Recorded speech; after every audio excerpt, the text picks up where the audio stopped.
September. Papalapit na po matapos ng 2024. Tingnan mo yung katabi mo.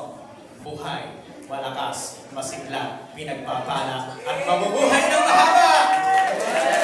Amen! Sapagkat yun ang pangako ng Diyos sa kanyang mga anak. Ngayon po umagang ito, titiyakin po natin kung ikaw ay anak ng Diyos talaga. Pangalawa, sisiguraduhin po natin na kung ikaw ay anak ng Diyos, ay yung benepisyo ng Panginoon ay iyong maranasan sa buhay mo, sa buhay ng bawat isa atin. Are you ready? Amen. Bago po ang lahat, sapagkat tayo po ay nagsisiris ng ating turo patungkol sa In Christ reality. Everybody say, In Christ realities. In Christ realities. Ang In Christ realities po, ibig sabihin ay ang totoong buhay natin na nasa Kristo. Maraming mga Kristiyano sumasamba, umaattend sa church, pero hindi niya alam kung ano yung totoong buhay niya sa Panginoong Jesucristo. Luhaan, sugatan, problemado. Dahil po, dahil hindi niya alam, tayuan kung ano ang kanyang buhay na nasa Kristo. At piling po mga kapatid, hanggang sa pagkatapos ng ating series na ito, siguro sa isang taon tapos na po tayo. Yung In Christ realities po na ito, ang unawaan po natin lahat. Nakataon niyo po ba yung na natin tinuro? Ano yung po na natin tinuro? In Christ, we are perfectly loved by God. Everybody say, In Christ, we are perfectly loved by God. Amen. Dahil kay Kristo tayong lahat ay perfectly loved ng Diyos. Pangalawa, in Christ, we are completely forgiven. Hindi konti lang ang pinatawad sa atin. Not many, not some, but completely. Wala tayong pagkakautang sa Diyos Ama sapagkat bayad ng dugo ng Panginoong Jesucristo ang lahat ng ating mga pagkakasala. Amen! Harapan natin ang Panginoon sa kanyang pagbayad sa ating mga pagkakasala at karamihan. Siya na ang kumuha sa krus ng Kalbaryo. Ito po ay isang napakagandang balita sa ating lahat sapagkat wala tayong utang sa harapan ng ating Diyos na mapangyarihan. Bayad ang lahat dahil sa duguan at sugatang latay na katawan ng Panginoon Hesus. At pangatlo po, in Christ, righteous and holy. Nasubaybayan niyo po ba yung tangyong hanggang sa tatlo po natin? Kung hindi niyo po nasubaybayan mga kapatid, punta po kayo sa ating YouTube channel, Church of the Rock International Ministry, Bubulong Malaki. Nandyan po ang ating series na pinaglalaanan upang ating po makita, matingnan, mapag-aralan ang katayuan po natin nang tayo po ay nasa Kristo. Nang tayo po ay nasa Kristo, in Christ, we are righteous and holy like God. Ang pagiging righteous and holy ay wala sa sinusok na damit. Hindi pahabaan ang buhok yan. Yan. Hindi dahil sa ating ginagawa, kundi dahil sa ginawa ni Kristo sa ating buhay. Pero siyempre naman po mga kapatid, kapag tayo Diyos ng nabi, kailangan, hindi yung parang binibenta natin ang ating sarili. Kundi dahil binili ng Panginoon Jesus yan, hindi mo pag-aari yan, itago mo.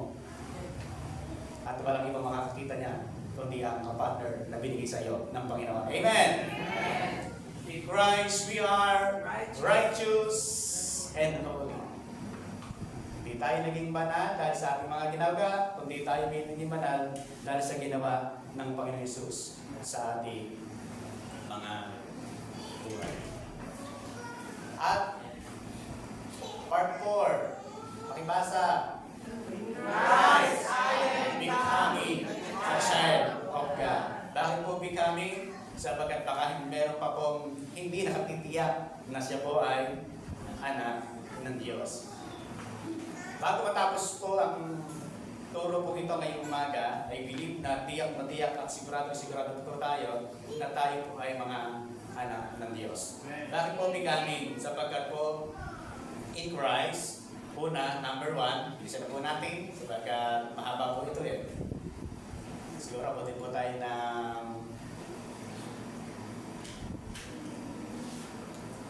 seconds. Okay na po ba yan?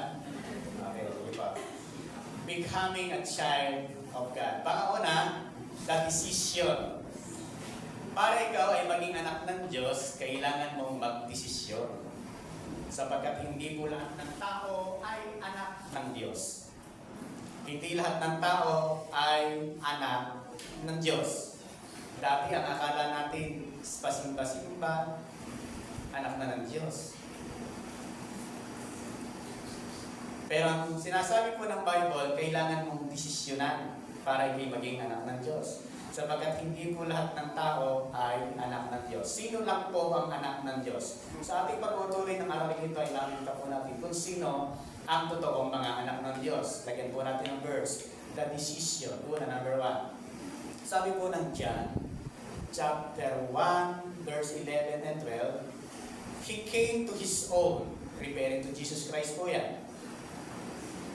And His own did not receive Him.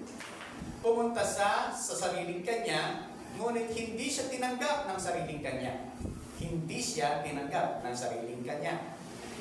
But, everybody say but. Yung but po na yan ay gitna ng unang sinabi. Kaya maganda po yan. As many as received Him, to them, He gave the right to become children of God, to those who believe in His name. Tingnan niyo po. But as many as receive Him, sabi many, hindi all. Yun lang kasing tatanggap eh. As many as receive Him, to them, He gave the right to become children of God. Nakita niyo na po, sino lang ang magiging anak ng Diyos? Lahat ng magre-receive. Sapagkat hindi naman po lahat ay magre-receive. Hindi po lahat ay tatanggap. Who are given the right to become children of God? Who? Kanino? To those who receive Christ. Doon lamang po sa mga taong tumanggap kay Kristo, sila lang ang anak ng Diyos. Bakit po? Meron po bang hindi tumatanggap? Tingnan po natin yung verse na ating binasa. Does everyone receive Him, or are there also those who reject Him? Meron pong magre-receive, meron din naman magre-reject. Hindi lahat ay nire-receive si Kristo. Meron din nagre-reject sa Kanya. Kasi sabi ng verse na binasa natin, He came to His own, and His own did not receive Him. Yan yung contrast. Meron po bang nag-reject? Meron. Verse 11. Meron po bang tumanggap? Meron. Verse 12. Yan po yung contrast. Yung but. Meron pong contrast. Did not receive Him. Hindi tinanggap si Kristo. At meron namang tumanggap kay Kristo. Receive Him. Ibig sabihin, ang lahat ng mga anak ng Diyos ay yung lamang mga tao na tumanggap kay Kristo bilang Diyos at sariling tagapagligtas niya.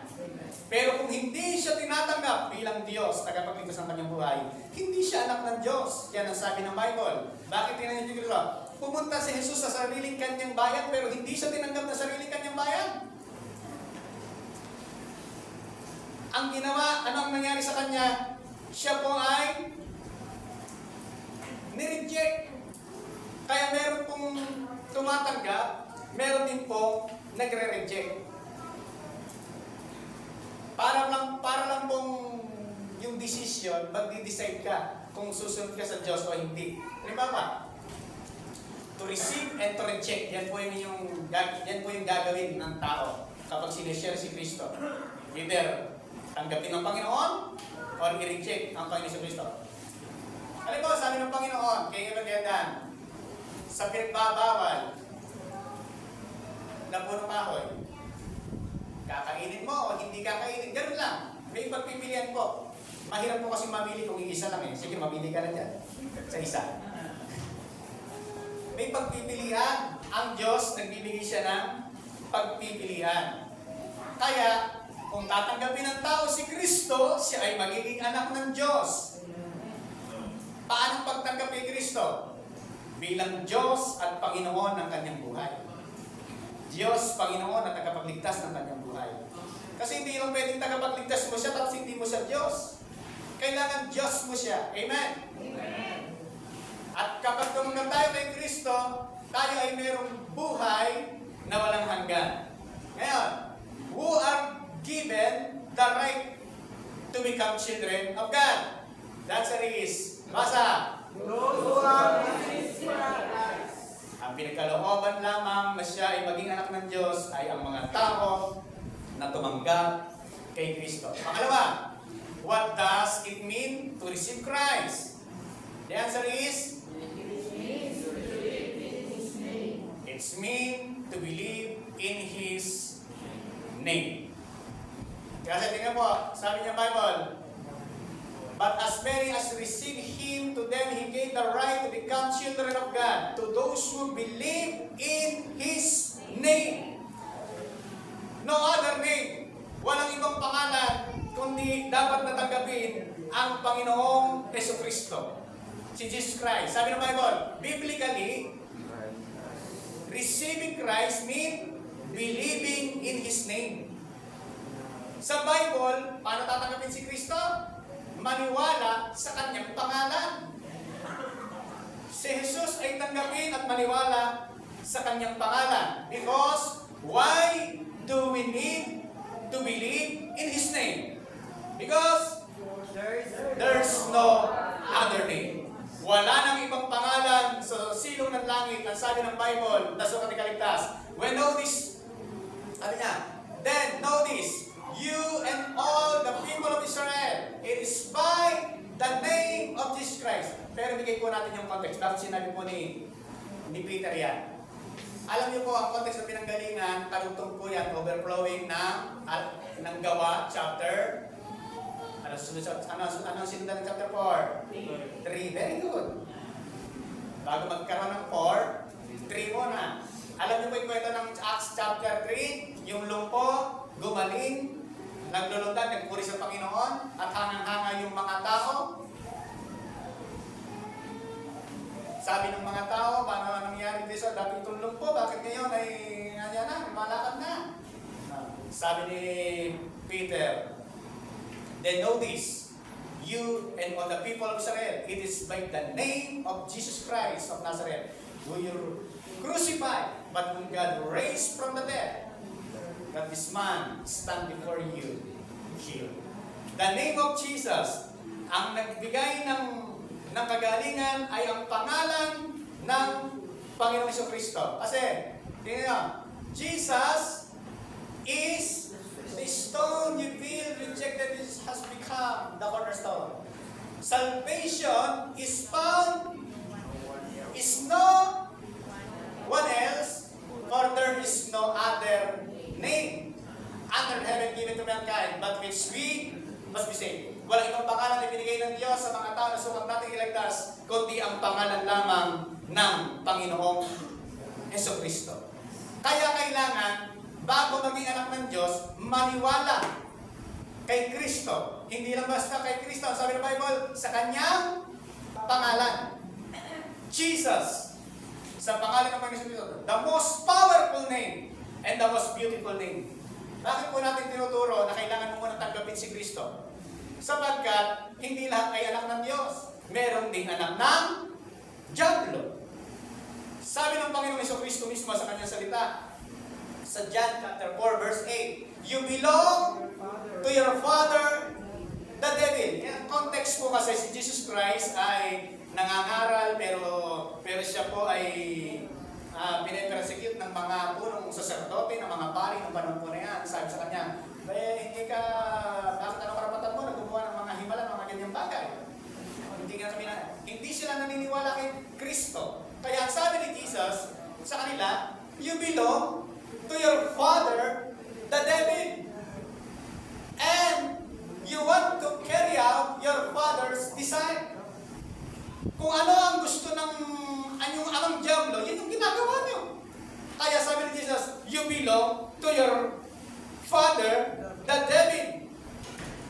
Aba, meron po palang anak ng diablo. verdadero at totoong anak ng Diyos. Kasi si Jesus Christ mismo yung nagsabi. Kaya napakahalaga po na ang tao ay panampalatayahan si Kristo. Dahil si Jesus ang siyang daan at totohanan at buhay, walang mapupunta sa Ama kundi sa pamamagitan ng ating Panginoong Jesus. Pangalawang tanong, who are given the right to become children of God?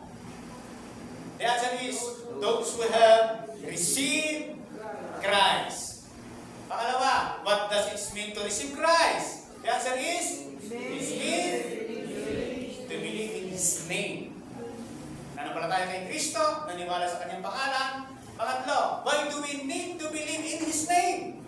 The answer, because there's no other name. Kaya po, mahalaga, to become a children of God, one, must decide to believe in Christ and receive Him as the only Savior.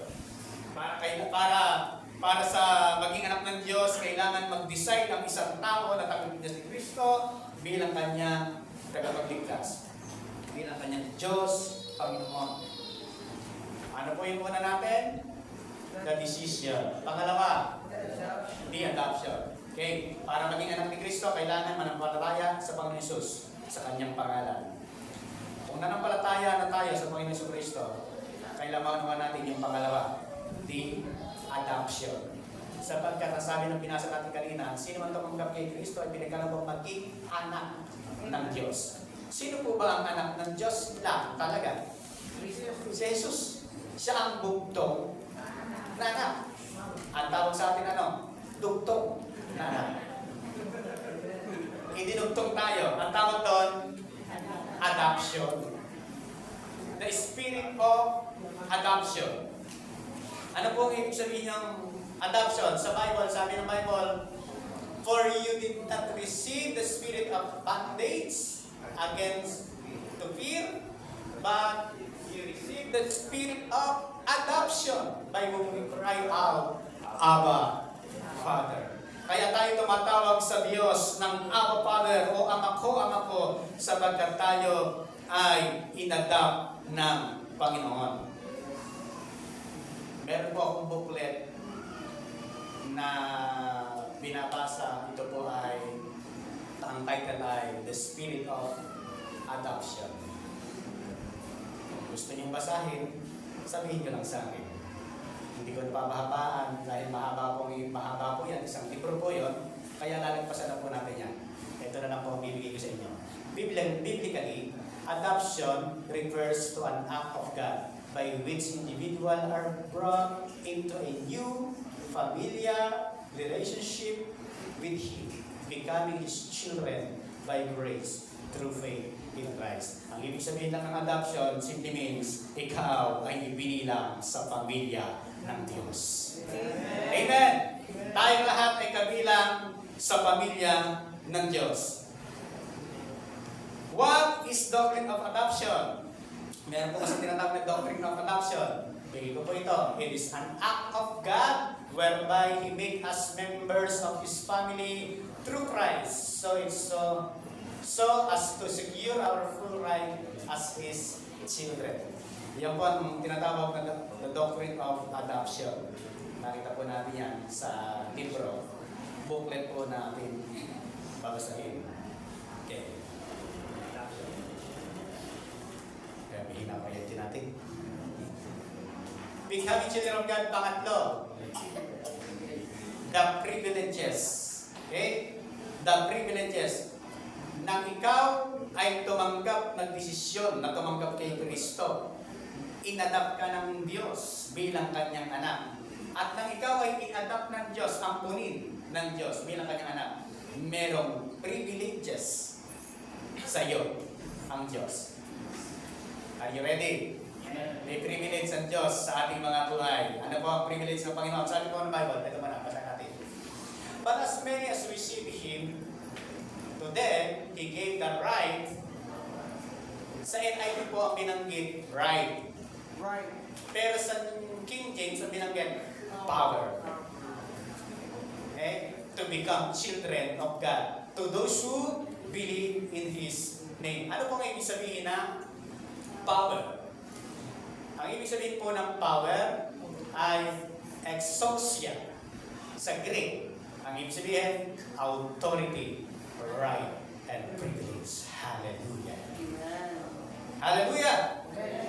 Binigyan mo, binigyan ka ng Diyos ng authority, binigyan ka ng right, at binigyan ka ng privilege. Kaya mga kapatid, bilang mga anak ng Diyos, meron tayong privilege, meron tayong access. Kung ano ang pag-aari ng tatay, yun ang meron tayo. Ito, revelation to. Nakinig mabuti. Sino nakakatanda ng The Prodigal Son? Amen. Sabi sa tabi, hindi ikaw yun. Ikaw yung kuya. Hindi. Di ba yung tatay, may dalawang anak? Yung isa sabi niya, akin na nga po yung aking mana. Ano sabi? Akin na yung aking mana. Kinuha na niya, kanya na. At nung napunta sa kanya, binigay naman sa kanya, nung napunta sa kanya, naubos. Bakit? Kinuha niya. Ang lahat ng inaari mo't ari-ari at inaangkin mo, mauubos yan. Kagaya yung prodigal na yun. Sinabi mo, akin to, puro ka akin, mauubos yan. Pero kung access lang ang meron ka, hindi sa'yo yan, sa Ama yan, hindi ka mauubusan. Dahil ang lahat ng nasa iyo ay access sa Diyos Ama. Hallelujah! O doon pa lang, busog na tayo, pwede tayong umuwi. Kailangan meron kang access. Dahil kung ano yung, kung ikaw ay anak ng Diyos, lahat ng sa tatay, yun din ang sa'yo. Pero pag hiningi mo na, akin, for the word akin, mauubos siya. Kasi bakit? Inaangkin mo na eh. Bahala ka din. Sige, sabi mo na yan. Pero kung tayo ay nasa tatay, hindi kailanman mauubusan. Sapagkat ang sabi ng Bible, the heaven and the earth are mine. Sabi ng Panginoon. Kaya ang binigay sa atin, exousia, authority, right, and privilege. Tignan natin. Ano po yung mga privilege? Una, basa, intimacy. Bilang tayo ay mga anak ng Diyos, tayo po ay binigyan ng karapatan. Meron tayong intimacy. Ano po yung intimacy? Ano po yung intimacy na yan? For you did not receive the spirit of bondage against fear, but you received the spirit of adoption, by whom we cry out. Ano po yung cry out? Abba, Father. Yan po ang binigay sa atin ng Diyos. Abba, Father. Binigyan ka ng intimate relationship, na intimacy. Abba, Father. Binigyan tayo ng karapatan na tumawag ng Abba, Father. Alam niyo po bang sa context ng Greek at ng Hebrew people or ng Hudyo, mga Hudyo, ng Jewish people, hindi po pwede tawagin ng tatay. Hindi mo naman talaga tatay. Dito po sa Pilipinas, tinatawag po natin, pag nakalito tayong matanda, tatay. In the context of Jewish people and Hebrew, hindi nila tinatawag ng tatay, even uncle nila, lolo nila, o malapit na kamag-anak nila, o ibang tao, hindi nila tinatawag na tatay. Bakit? Ang pagtawag ng tatay ay karapatan lang ng kanyang anak na totoo. Yan yung context. Kaya binigyan ka ng karapatan na yung tatay ni Jesus ay tawagin mong tatay din. Amen. Hallelujah. Pag pumalik-pray kayo, ano sinasabi niyo? Panginoon, hindi ka alipin, kapatid. Tawagin mo siyang tatay. Ama, kapag ang panalangin mo ay sincere, ang puso mo, tawagin mo ang Diyos tatay. Bakit? Patatawagin mo siyang Lord. Panginoon, Panginoon, Panginoon, Panginoon, Panginoon. Tatay mo siya. Kung tinanggap mo si Kristo, tatay mo siya. Kung hindi mo tinanggap si Kristo, tawagin mo siyang Lord. Pero kung tatay, kung ikaw tinanggap mo si Kristo, anak ka na niya, tawagin mo siyang tatay. Amen. Abba, Father. Ano po ang sabi ng Bible? For you did not receive the spirit of bondage, hindi espiritu ng pagkalipin ang tinanggap mo kay Kristo, but you receive the spirit of adoption by whom we cry out, Abba, Father. Ano po ang ibig sabihin ng Abba Father? Abba, in Aramaic or Hebrew word, Father, Daddy, Papa. Ibig sabihin, intimate because you can only use it within the context of family. Kaya mo tinatawag na tatay, papa, daddy, dada, o ano pa man. Kasi po, yan po ay context ng isang pamilya. Ang isang pamilya ay mayroong tatay, nanay. Kaya tinatawag ng kanyang anak ang kanyang tatay sapagkat anak siya ng kanyang tatay. Yan po yung tinanggap natin sa Panginoon. Ibig sabihin, Abba, Father, Abba, Papa, Daddy, Father. Yan po ba ang tawag ni Jesus sa Diyos Ama? Pakita po natin. Sa Mark, nung siya po ay nasa Garden of Gethsemane, nung siya po ay nananalangin, ang sabi po niya, and he said, Abba, Father, all things are possible for you. Take this cup away from me. Nevertheless, not what I will, but what you will. Nung siya po'y nananalangin, di ba, alis na dapat, Ama, alisin mo yung paglutos mo. Hindi ko kaya ito. Pero kayo pa man hindi yung nagawa mo masunod, kundi kung ano yung kalooban mo. Yan po yung Abba Father. Si Jesus lang ang may karapatang tumawag niyan. Pero dahil kay Kristo na tinanggap natin sa ating mga buhay, binigyan din tayo ng karapatan na tawagin tatay ang ating ang Diyos. Hallelujah! Dahil po tayong lahat ay mga anak ng Diyos, tayong lahat ay tagapagmana ng ating tatay sa langit. Pag walang verse, pag kayo maniwala, pakitaan natin ang verse. And because you are sons, God has sent for the Spirit of His Son into your heart. Saan His Son isinugo ang Espiritu ni Kristo? Sa ating puso. Nasa ating puso. Kaya pag nangungusap ang Diyos, sa puso mo nangungusap, matindi yung conviction. Kaya nga sinasabing conviction. The Spirit of God, of Christ, nangungusap sa puso mo. Ang tinig ng Diyos, hindi mo maririnig sa tenga mo. Hindi mo maririnig na, Aris. Sa puso yan.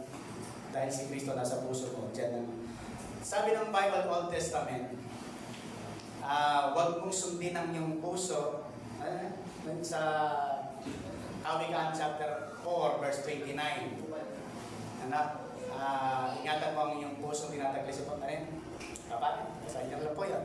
Yung puso daw natin ay kailangan yan sapagkat ang puso ay mandaraya in the context of Old Testament.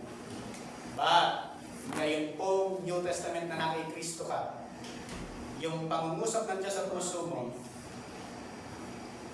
sundin mo. Dahil hindi lang kutob yun. Totoo yun. Kasi parang pinukutoban ako. Baka may pangungusap ang Diyos sa'yo, tingin mo mabuti, i-design mo, i-confirm mo ng salita ng Diyos. Kasi, the Spirit of His Son into your heart, isinugo. God has sent forth the Spirit of His Son into your heart. Crying out, Abba, Father. Hindi naman tayo marunong manalangin ng tama. Sabi ng Bible, sa aklat ng Roma chapter 8, hindi tayo marunong manalangin ng wasto. Sino ang dumudulog sa atin? Ang Holy Spirit. Para tumawag tayo sa Kanya ng Abba, Father. Tignan po. Una, the intimacy. The privilege. Pangalawang privilege, provision. Ano ba yung provision? So do not worry saying, what shall we eat? Or what shall we drink? Or what shall we wear? Kapag ikaw ay anak ng Diyos, huwag mong problemahin. Ano ba ang iyong kakainin? Ano ba ang iyong iinumin? Ano ba ang iyong darantin? Sapagkat ang tatay, ang nanay, provided nila ang susutin at ang kakainin ng kanyang anak. Kaya sabi ng Bible, huwag kayong mag-alala. Do not worry. For the pagan run after all these things, and your heavenly Father know that you need them. Alam na ng ating Ama sa langit ang pangangailangan natin. Huwag kang mamoproblema sapagkat sagot ka ng provision ng ating Ama sa langit. Amen! Puri na Panginoon! Ganun kabuti ang ating Diyos. Ipuprovide niya ang ating mga pangangailangan. Ang tanong ko, totoo po ba na pinrovide ng Diyos ang pangangailangan natin? Ang katunayan, buhay tayo ngayon, malakas, masigla, at mabubuhay pa ng mahaba! Amen! Sapagkat yan ang nais po ng ating Panginoong Diyos sa ating lahat. Sabi po ng Bible, which of you, if your son asks for bread, will give him stone? Kung mga iyong anak ay humihingi ng tinapay, bibigyan mo ba siya ng bato? Kung siya ba ay humihingi ng isda, bibigyan mo ba siya ng ahas? Kung kayo na mga masasama, na mga magulang, o mga tatay dito sa lupa, ay kayang bigyan ng mabubuting bagay ang inyong mga anak, how much more will your Father in heaven give good things to those who ask Him? How much more? Paano pa kaya ang ating among Diyos na sa langit na napakabuti? Hindi kaya ibigay ang mga gusto natin na makabubuti sa atin? Father in heaven, give good. Everybody say good. Good. Lahat ng ibibigay ng Diyos sa atin, kaya nasa iyo, yan ay mabuti. Kung hinihingi mo, wala pa sa iyo, baka hindi mo ikakabuti. Bagbagtang po, darating din yung panahon, pag alam na ng Diyos na ikabubuti mo, ibibigay na niya sa iyo. Amen! Amen. Hallelujah! Tingnan po natin.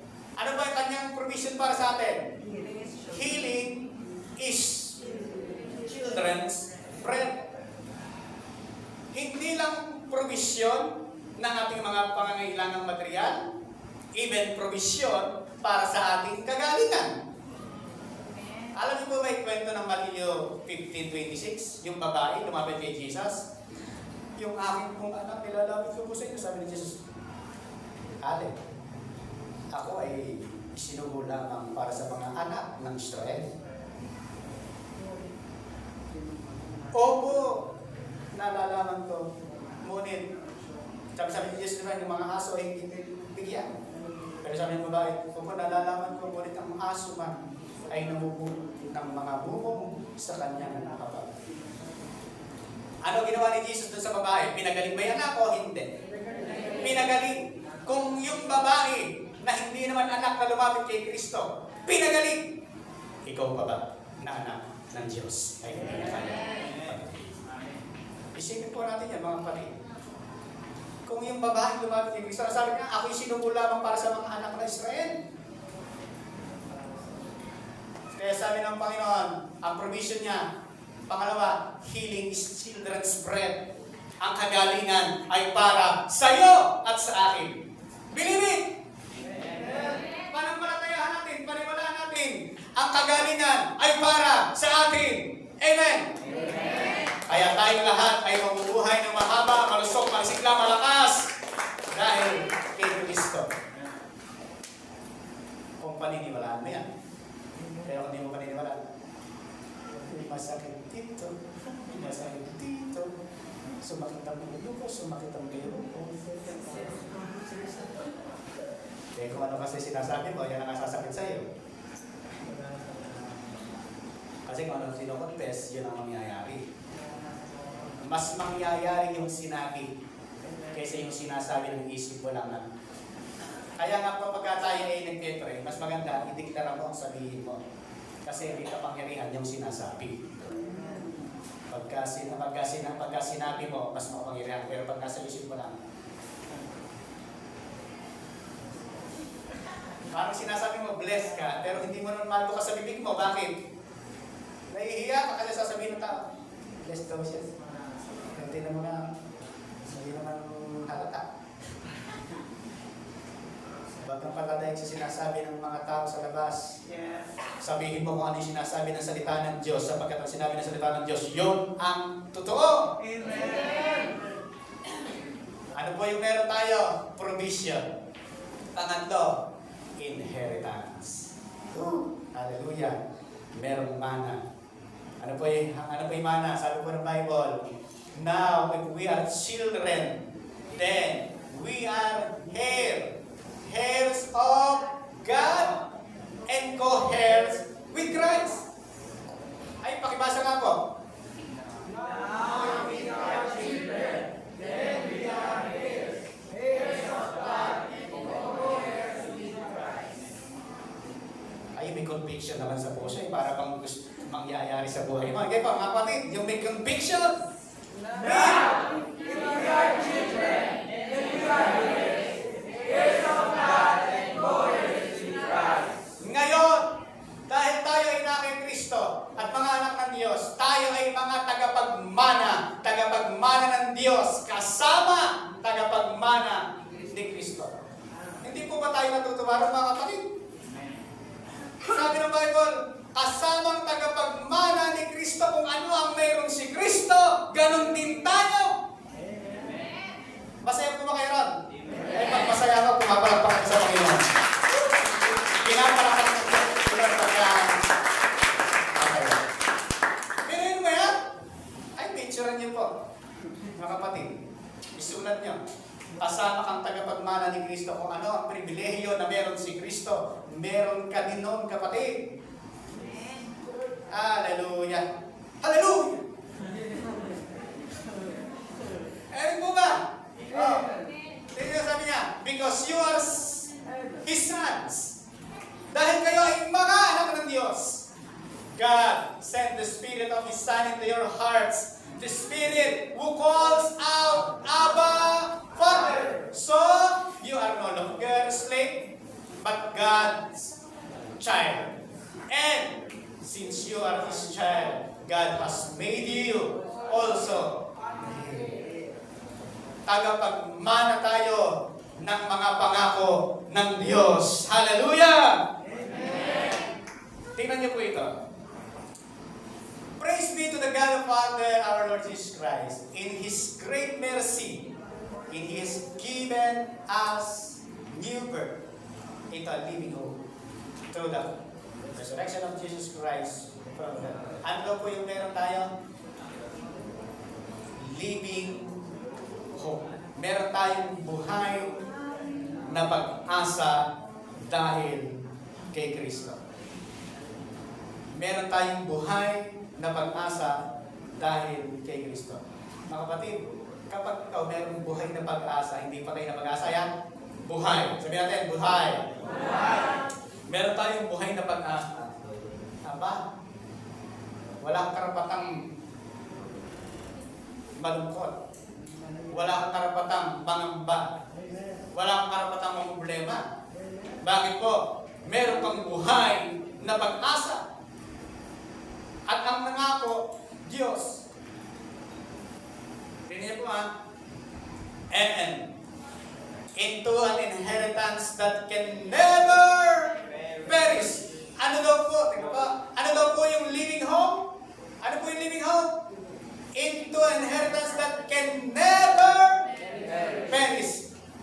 Hindi kailanman mawawala, spoil or fade.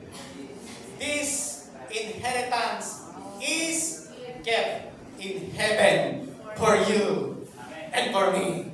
Hallelujah! Ay, hindi yata kayo masaya, mga kapatid. Dahil tayo po ay may buhay na pag-asa kay Kristo, yung ating inheritance or pamana ng Diyos para sa atin, hindi kailanman masisira, mawawala, maluluma, wala. Sabi po ng Bible, this inheritance is kept saan? In heaven for you. Iniingatan sa langit para sa iyo at sa akin. Oh, napakayaman ang salita ng Diyos. Hallelujah. Buhay po ba ang ating pag-asa? Amen! Becoming child of God. Una, decision. Pangalawa, pangatlo, pang-apat, the responsibility. Ano po yung the responsibilities? Becoming a child of God also entails, ano po yun? Responsibility. Just as there are responsibilities in natural family, so too in spiritual family. Bilang mga anak ng Diyos, meron tayong responsibility. Kagaya ng responsibilidad natin kung ano yung meron tayo sa pamilya. Halimbawa, ikaw, nasa isang pamilya, ano ang responsibility mo sa iyong pamilya? Meron. Tumulong ka sa pamilya. Mga kabataan. Magligpit ng hinigan. Maghugas ng plato. Kasi kung hindi ka marunong magligpit ng hinigan, si Kristo nga binigyan tayo ng halimbawa. Tingnan niyo na si Kristo namatay. Pumasok yung mga babayaran. Ano nakita? Nakatiklop na kumot. O si Kristo marunong magtiklop ng kumot. Hindi. Gagamitin na naman mamayang gabi yan. Okay na yan. Alam niyo, ang Panginoon si Kristo, grabe yun. Nung pumunta yung mga babae doon sa libingan, nakita, nakatiklop, ayos na ayos ang kumot. Nung siya'y mag-resurrect. Tanong nga, kanino ba talagang anak mo? Ano po yung responsibility? Sabi ang responsibility daw, kung paano ang responsibility ay kung paano yung meron tayong natural family dito sa lupa, gayet din naman sa ating spiritual family, meron din tayong responsibility. Ano po yun? Yung responsibility po natin ay yung life application. Okay? Sabihin mo nga muna sa iyong tabi, may responsibilidad ka. Sa church na ito, bilang tayo ay pamilya, mga kapatid, may responsibilidad ka. Amen po ba? Kabahagi ka sa pamilya ito. Dahil nandito ka, pamilya ka. Hindi ka bisita rito. O gusto nyo bisita, laging dito po kayo, dito po kayo.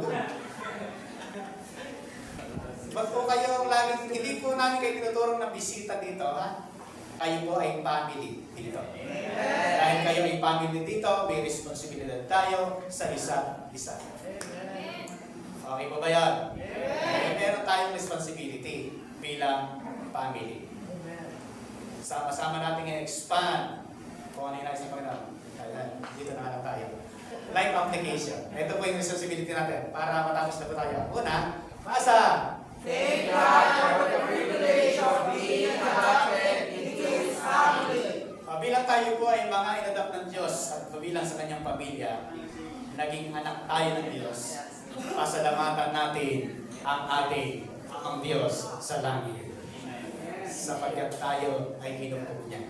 Pangalawa, sabi niya, being adopted into God's family is a profound blessing, elevating us to the status of His children and making us members of His royal family. Sabi mo nga sa mga nasa royal family ka, bebe? Huwag kang mangangamba. Nasa royal family ka. Pamilya ng Diyos, hari ng mga hari. Ay, hallelujah. Huwag kang mangangamba. Baka ikaw nangangamba pa. Sana, nung pinanganak na lang ako sa pamilya ni Queen Elizabeth. Sana din ako pinanganak sa mga mayayamang tao. Hindi nagkamali. Gusto ko sabihin sa iyo mga kapatid, hindi nagkamali ang Diyos kung bakit nandiyan ka sa pamilya na yan. Ang kailangan mo lang ay paniwalaan kung ano ang ginawa ni Kristo sa iyo. Ikaw ay binila sa pamilya ng Diyos! Hallelujah! Huwag natin sisihin ang magulang natin kung bakit nandiyan tayo sa pamilya na yan. Huwag natin sisihin ang Diyos kung bakit natin ito sa pamilya na yan. May layunin ng Diyos sapagkat ang nais ng Diyos, bilang ka sa mismong kanyang pamilya. Hallelujah. Siguraduhin mo, matingnan mo mabuti. Siguraduhin mo yan na tayong lahat magkikita-kita sa langit. Amen! Meron tayong grand reunion in heaven! Sapagkat pagka tayong lahat ay kinuha na ng Diyos sa isang mata, rapture, may grand reunion sa langit, 7 taong kasalan. 7 taon? Habang 7 taon na nagdurusa ang mga taong hindi kumilala kay Kristo sa mundong ito, tayo namang mga kumilala kay Kristo, 7 taon na nandun sa piling ng Diyos, nagkakasiyahan. Pero tingnan niyo pa yung kanina, merong tumanggap, merong hindi tumanggap. Sino yung may iwan sa rapture? Yung hindi tumanggap. Sila yung makakaranas ng suffer dito sa mundong ito. Sino yung mag-i-enjoy sa langit? Yung mga tumanggap. Bakit? Pamilya tayo ng Diyos. This is identity brings intimate relationship, security, and privilege of sharing His will. Kaya dahil tayo ay nasa royal family, kapag ka ang Diyos ay nagmaterial ng pagpapala sa iyo, ikaw ay gagamitin ng Diyos to share this, to privilege, to share. Pero yung mga kapatid, ano sabi? To privilege, to share, hindi lang basta i-share mo.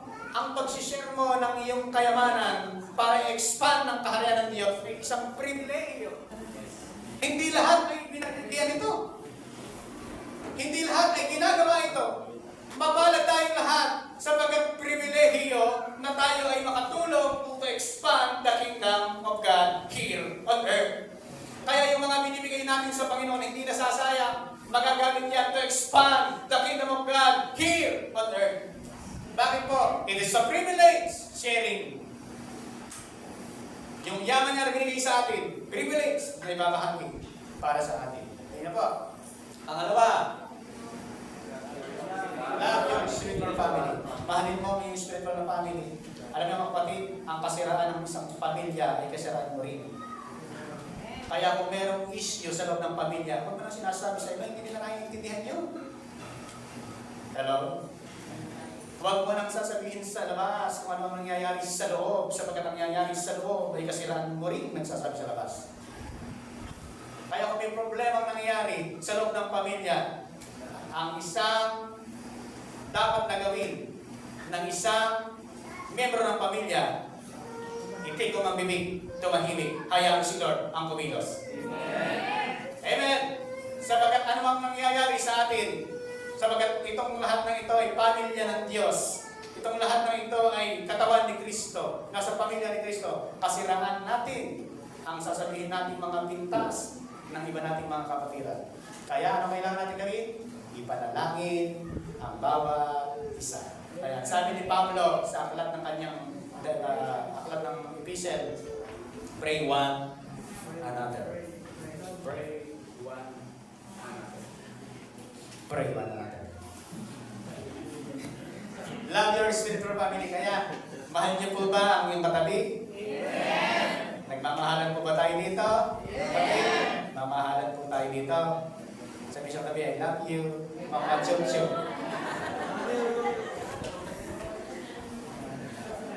Oh, I love you with the love of the Lord. Oh, I love you with the love of the Lord. I can see in you the glory of our God. Oh, I love you with the love of the Lord. Oh, mahal kita sa Panginoon. Tayo lahat, sabihin mo nga sa inyo, kamayan mo nga, sabihin mo nga, kinakanta natin ito. Bro, tugtugan nyo naman. Sabihin mo, habang kinakanta nga po natin mga kapatid, masaya lang tayo, hallelujah, sapagkat tayo nasa pamilya ng Diyos. Sabihin mo, habang kinakanta natin ito, oh, I love you with the love of the Lord. Oh, I love you with the love of the Lord. I can see in you the glory of our God. Sabay-sabay.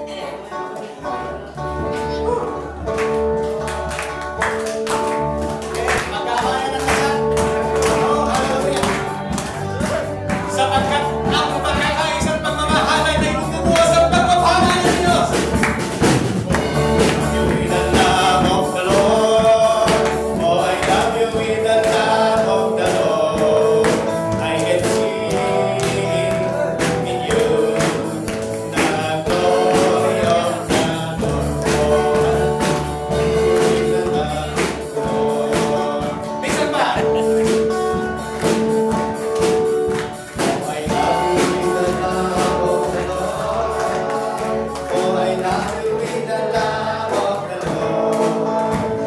can see in you the glory of our King. Oh, I love you with the love of the Lord. Hallelujah!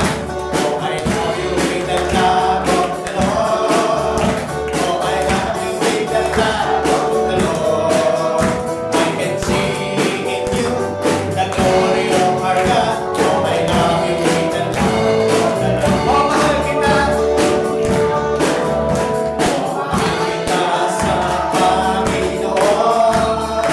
Oh, mahal kita sa Panginoon. Nakikita ko.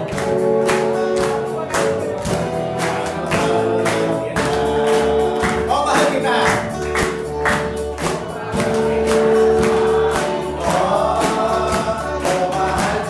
sa Panginoon. Nakikita ko sa iyong mga mata, sa bawat ng ating Ama. Amen!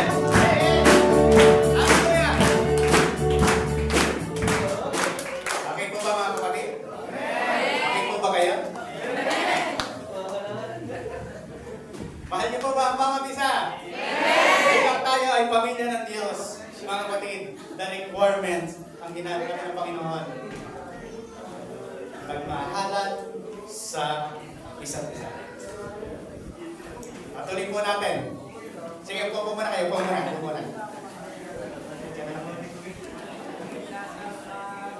So now, tingnan po. So now, you Gentiles are no longer stranger and foreigners. You are citizens along with all of God's holy people. You are members of God's family. Are you a members of God's family? Amen. Tayong lahat ay membro ng pamilya ng Diyos. Huwag mo na ipakita yun. Ito na lang pakita mo. Yan. Papalitan natin ang kable yan. Okay. Therefore, as we have opportunity, let us do good to all people. Sabi po ni Pablo, there are, as we have opportunity, kung meron tayong pagkakataon, gumawa tayong mabuti sa lahat ng tao. Especially, what? To those who belong to the family of believers. Meron pa tayong karapatan na tulungan ng iba kahit hindi natin kasama? Yes. Pero, sabi ng Bible, especially to those who belong the family of believers. Malaya tayong tulungan ng iba kahit hindi natin kasama. Kahit hindi pa kami kilala sa Diyos, tutulungan din natin. Pero, mas lalo daw po natutulungan natin alin? Ang pamilya ng Diyos. Ang mga believers. Ano pa? Therefore, whenever we have the opportunity, I should go. I should do good to everyone, especially to those in the family of faith. Kanina sabi ng NIV, the family of believers. Ngayon sabi ng NLT, family of faith. Ang ibig sabihin ng believers, mga mananampalataya. And especially to those in the family of faith. Your spiritual family is essential to living out your faith. Your spiritual family is essential to live out your faith.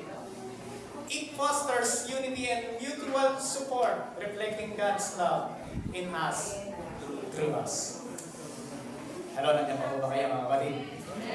Okay, tuloy natin. Beloved, let us love one another, for love is of God. And everyone who loves is born of God and knows God. He who does not love does not know God, for God is love. Bakit kailangan po natin magmahalan?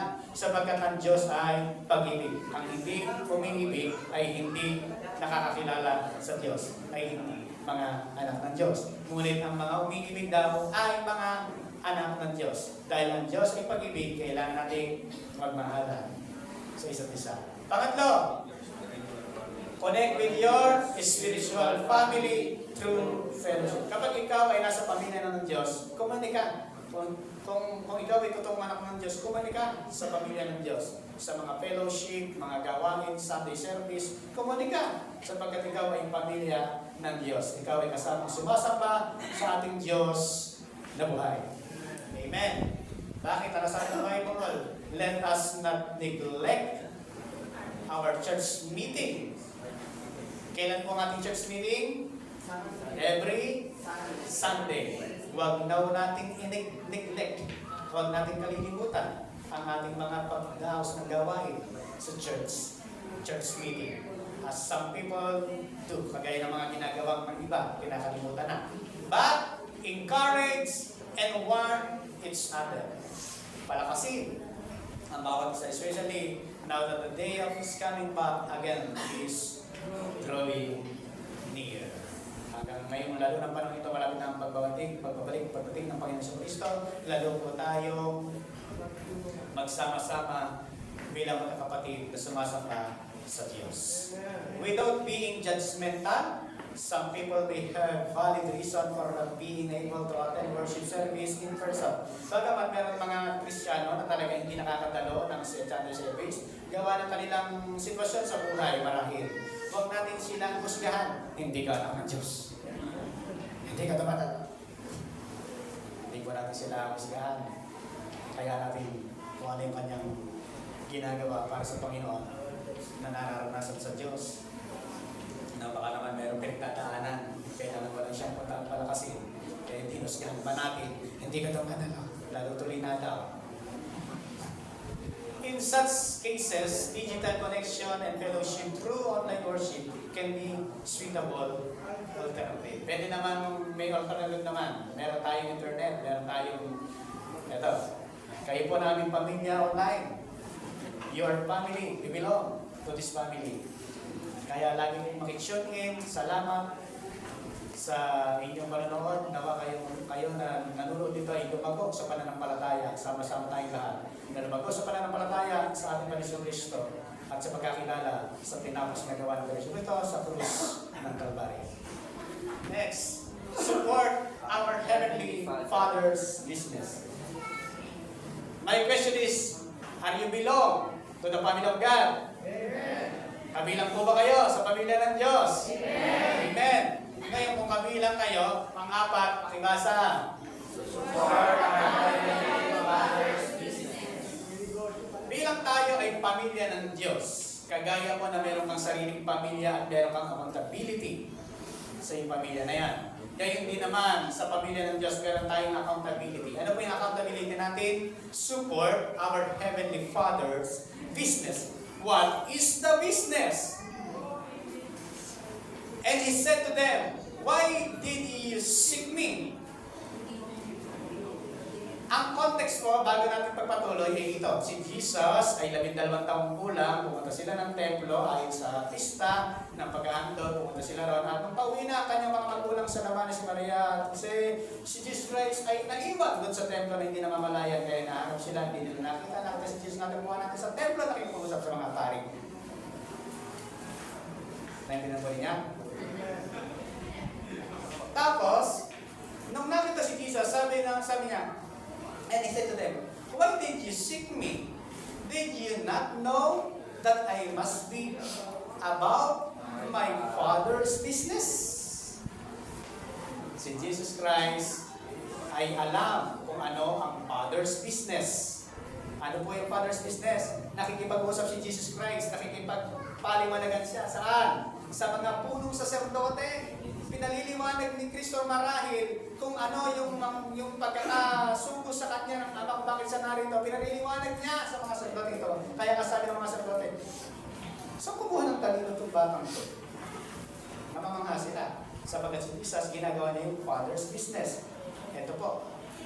Ano po yung Father's business? Our Father's business is saving the world.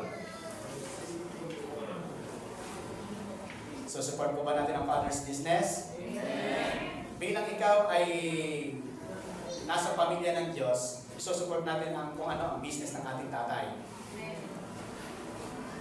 Ang business ng ating tatay, saving the world. Preach the gospel. Sabi ng Bible, for God so loved the world. Kaya gusto ng Diyos, maligtas ang lahat. Kaya ipangangaral natin si Kristo. That is the business of our God, the Father. Sabi niya, then Lord is not slack concerning His promise, as some count slackness, but is long-suffering toward us, not willing that any should perish, but that all should come to repentance. Ang nais ng Diyos po, ang lahat ay magkaroon ng pagsisisi at hindi mapahamak. Kaya ang kailangan po natin gawin ay i-share natin si Kristo sa lahat ng tao. That is the Father's business. Ano ba sabi? Who desire all men to be saved. Ang gusto ng ating tatay, lahat ng tao ay maligtas. Ang desire ng kanyang puso, ang lahat ng tao ay maligtas. All men to be saved. Yan yung Father's business. Support po ba natin ang Father's business? Yes. O ang lahat ng gusto po ng tatay natin sa langit, lahat ng tao gusto ay maligtas. Kaya sharean po natin. Ang tao po magkakaroon ng kaligtasan kapag ka narinig nila na sinare natin si Jesus, ang gospel, ang tinapos na gawa ni Kristo sa krus ng Kalbaryo. Darating ang pananampalataya sa kanila. Pero hanggat hindi sila nakakarinig, hindi sila mananampalataya sapagkat faith cometh by hearing, and hearing by the Word of God, the gospel of Christ, the finished work of Jesus Christ.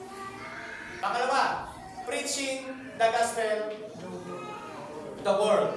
Ipangaral si Kristo sa buong mundo. Sabi po ng Bible, and He said to them, go into all the world and preach the gospel. That is the business. Yan po ang business ng ating tatay sa langit, to preach the gospel. To preach the gospel. Ipangaral si Kristo. Diba? Saan? To every creature, he who believes and is baptized will be saved, but he who does not believe will be condemned. Kapag hindi na napalataya, pumunta sila sa kahatulan. Okay. Pangatlo, making disciples of all nations. That is the business of our Father. Ang magdisipulo ng mga tao. Sabi niya, go therefore, make disciples of all nations. Yan po ang business ng ating tatay sa langit. Kaya po ba natin gawin? Mahirap po bang magbahagi ng salita ng Diyos? Meron kang kausap, sinesharean mo ng salita ng Diyos. Para lang ipagpentuhan, siningin mo si Kristo. Nabahaginan mo na.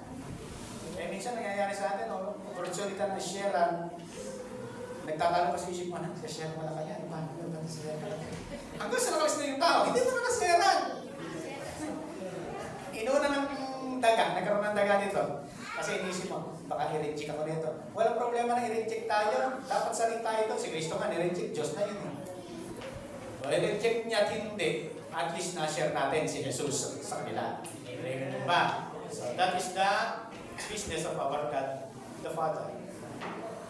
Saving the world, preaching the gospel to the world, and making disciples of all nations.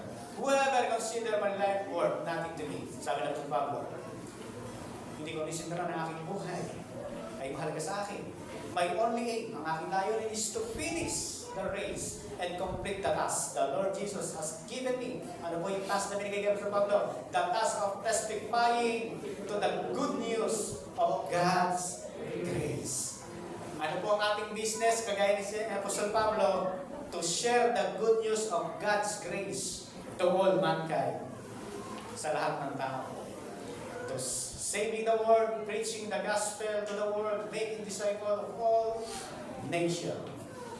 Ano po dapat natin gawin? Support our Father business. Pray for it. Mag-pray natin. Participate in it. I-participate po natin ang ating time. Paggalit ka sa Panginoon. Ang ating treasure. Magbigay ka sa gawain ng Diyos. Ang iyong talent. Mag-serve ka sa Panginoon. Participate it. And promote it.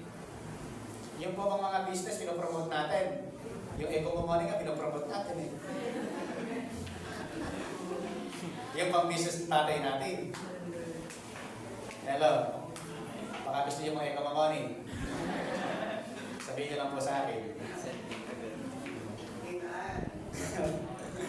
Promote it. Okay? Life application, thank God for the privilege of being adopted into His family. Love your spiritual family, connect with your spiritual family through fellowship, support our Heavenly Father business. Picture niyo po, yan po ang ating life application as a children of God. Amen? Gagawin po ba natin yan? Salamat sa tatlong nag-iinan na lang nagagawa. Okay, gagawin po natin yan. Amen? Amen! Lord, masisipag na ama, masipag na yung mga anak. Big idea! In Christ, I am a child of God! Tayo po tayo lahat. With conviction, sabihin mo sa iyong sarili, in Christ, I am a child of God. 1, 2, 3, go! In Christ, I am a child of God. Dahil kay Kristo, tayong lahat ay mga anak ng Diyos. Takpakan natin ang ating Panginoon.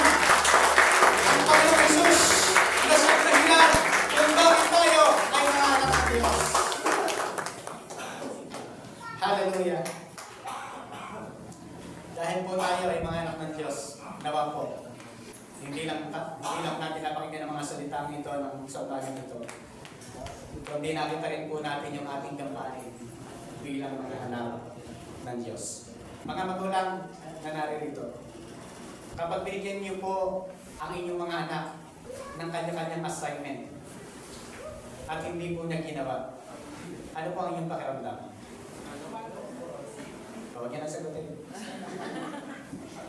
Like the same, kung ano naranasan ng ating Ama sa langit, binigyan niya tayo ng task. Pag hindi po natin ginagawa, nalulungkot po siya. Ama, sa oras pong ito, gawin po kaming masipag bilang iyong mga anak.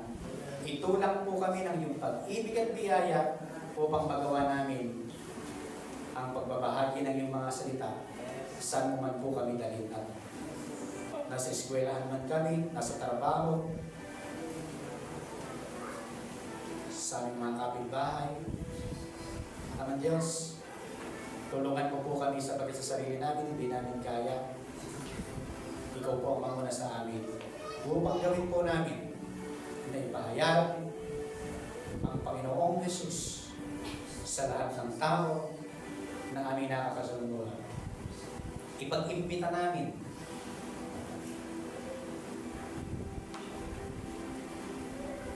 ang pag-ibig mo kung paano ka namin naranasan. Imbitahan namin ang mga tao upang maranasan ang iyong biyaya, maranasan ang iyong pag-ibig. Maraming salamat po aming Ama sa pribilehiyo na tawagin ka namin tatay, sapagkat karapat-dapat ka namin tawagin tatay dahil kay Kristo. Dahil sa Panginoong Jesus kami naging iyong anak. Kaya po kami ngayon ay malayang tumawag sa iyo ng Abba, Father. We cry out, Abba, Father. Maraming salamat po, Ama. Mga kapatid, alam ng Diyos kung anong pinagdaraanan mo sa araw-araw. Kasing lapit lang ng panalangin mo ang ating tatay, naririnig ka niya. Huwag kang mahihiyang sabihin sa kanyang lahat ang nilalaman ng iyong puso. Nakikinig ang tatay natin sa langit. Gustong iparating sa iyo ng ating tatay sa langit na nakikita ka niya. Alam niya ang pinagdaraanan mo. Alam niya ang sitwasyon mo. Sinlapit lang ng panalangin mo ang ating Ama sa langit. Hindi na ibinabaling ng ating Ama sa langit ang kanyang mukha sa atin. Nakaharap na ang kanyang mukha sa atin dahil kay Kristo na tinanggap po natin. Malaya po tayong lumapit na sa Kanya sa dakong kabanal-banal ng Diyos.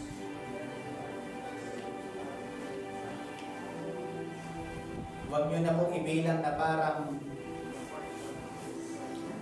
humihingi kayo ng awa bilang isang alipin. Huwag pong ganon. Lumipit po kayo sa tatay natin bilang anak. Hindi isang alipin. Sapagkat anak tayo ng Diyos espiritu ng pagiging anak, hindi espiritu ng pagiging alipin ang binigay sa atin. Ang binigay sa atin ay espiritu ng pagiging anak. Kung ano ang mana ni Kristo, parehas din sa atin. Sapagkat tayo ay mga anak ng Diyos dahil kay Kristo. Ama, maraming salamat sa iyong mga pangakong ito, sa iyong mga salita. Hayaan po ninyo na patuloy po namin maranasan ang realities na kami ay na kay Kristo. Purihin ka, dakilahin ka, sambahin ka sa aming mga buhay. Maraming salamat. Amen.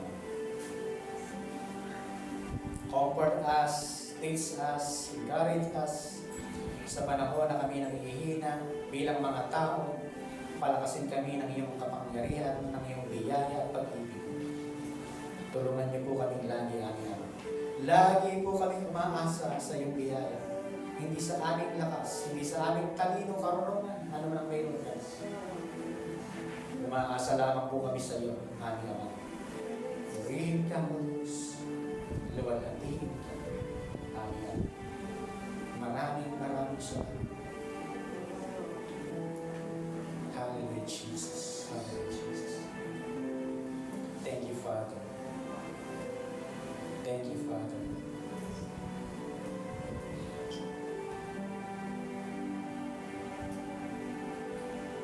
Tayo po ay dito na po tayo sa communion po natin.